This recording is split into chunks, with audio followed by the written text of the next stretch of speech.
Hey everyone, and welcome back to another video. Today it is an MMORPG mouse review, something I haven't done in maybe 6 months, but it's something I really enjoy doing on the channel. Today we're going to be taking a look at the ROG Spatha mouse. Now this hardware stuff is something I enjoy, but it's not the main focus of the channel, maybe once or twice a month at the most. So, this is a mouse that I got as a review unit from Asus about 4 or 5 months ago. I've been using it on and off since.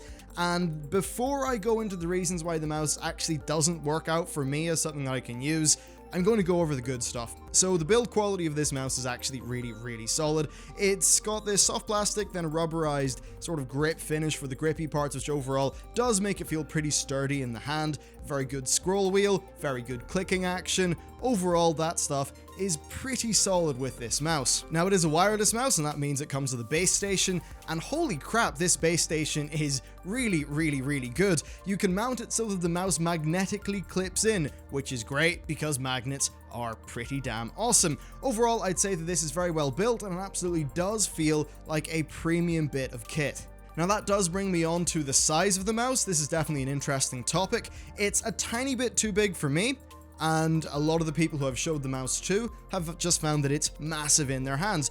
For many of them, quite a bit too big. However, for other people, particularly the two guys I live with, who are both pretty tall, they found that it was very comfortable indeed in comparison to some of the mouses that they had previously used. So really, that's something that is going to change from person to person. Another element of this mouse is its heft. Holy crap, it is a good bit heavier than most mice. What does that mean? Well, it's fine for MMOs.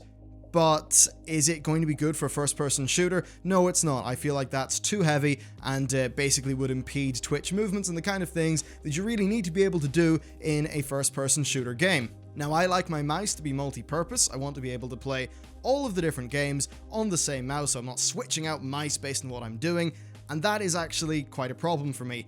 With my Naga or my Scimitar, I feel like I can do MMOs, but also play FPS games and not feel like I'm at any sort of disadvantage with either. It also has changeable key switches for the actual clicks. I guess that's really good. That's never something that I've ever particularly wanted, but I guess it's a bit more customization, but still, it seems a little bit superfluous to me, if I'm completely honest. Now, wireless performance is really good with this, which is definitely great. Perfect for high-end CSGO? Maybe not. You're probably going to be using a different mouse anyway if that's the kind of game that you're playing, but I can't really say that I've had any particular problems. It's worked quite nicely for me, and you do have the option to run it wired if you so choose. That's just a matter of taking the USB cable out of the base kit and then putting it into the mouse.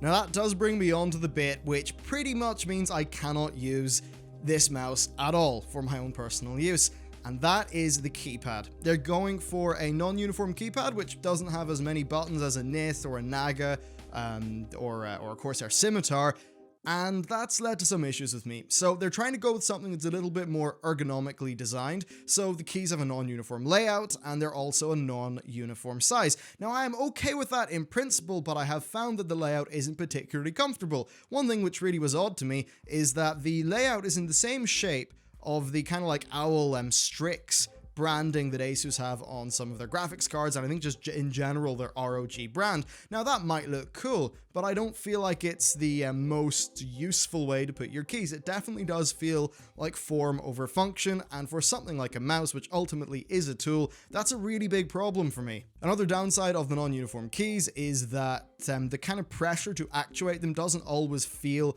consistent across the entire length of the key. This is more a problem for the sort of the larger keys, and also there's a bit of a cluster of keys in the kind of like bottom left, which means that it's actually kind of hard to hit them without, mashing a whole bunch of them, and that means that some of the keys, even though there are a pretty low number of keys on this, they're just a little bit mushy and they don't feel that great to use, which is really unfortunate.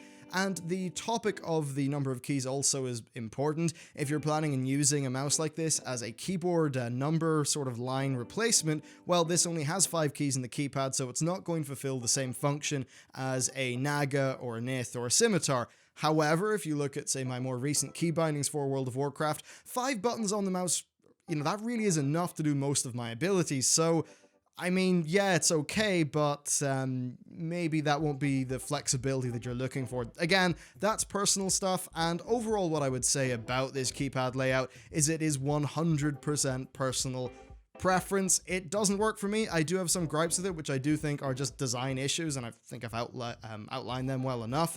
But ultimately, something like this is just a personal thing, which means I think you should really use one of these before buying them. Now, software-wise, it overall is the usual affair. You can, do your macros, you can rebind all your keys, change the lighting, modify DPI steps, all that stuff that you've come to expect from mouse software. And I suppose that does bring me on to my conclusions for this video. So, the mouse is overall, I would say, quite niche. It's a pretty big mouse, it's a pretty heavy mouse. It's not going to work that great for FPSs, but it might work well for other genres if that's what you want. It has a keypad that I think is extremely niche. I personally don't particularly like it. I think there is a chance you might like it, but I couldn't recommend just hitting the order button on Amazon before you actually try one out yourself in person. And really a reason why I say that as well is it's 130 quid. That really is on the high end of mouse prices, even for wireless mouse. Something like the Razer Naga Epic is coming in at about £20 cheaper currently, at least on Amazon. So really, you do need to make more of a personal decision on this and actually be able to use it yourself. Overall, my blanket statement would be, for most users, I don't recommend it because of all of these niche properties, and I generally don't really recommend going for wireless unless that's a feature you really want. Now, I'm going to be experimenting with a wireless mouse sometime in the future. I'm thinking of picking up Razer's wireless MMO offering because cable wires are just insane with my computer because, I've got all my microphone stuff, so I want to give that a go. But in general, for most users, I don't think you should spend the extra money on the wireless functionality. So if I was to draw this all into a kind of a blanket statement, I would say don't buy it, but if this video has piqued your interest, then at least do try one in real life so that you can then work out if it is something that you want to buy, because as I've covered, I do believe it is very niche, which is unfortunate because there are some parts of it that I really, really like. The build quality is very good. The base station is really good. I mean, you could use that thing as a knuckle duster and probably kill someone. The industrial design, it looks a bit too much like a Cylon for me. I mean, I love Battlestar, but hey, it's not what I want in a mouse.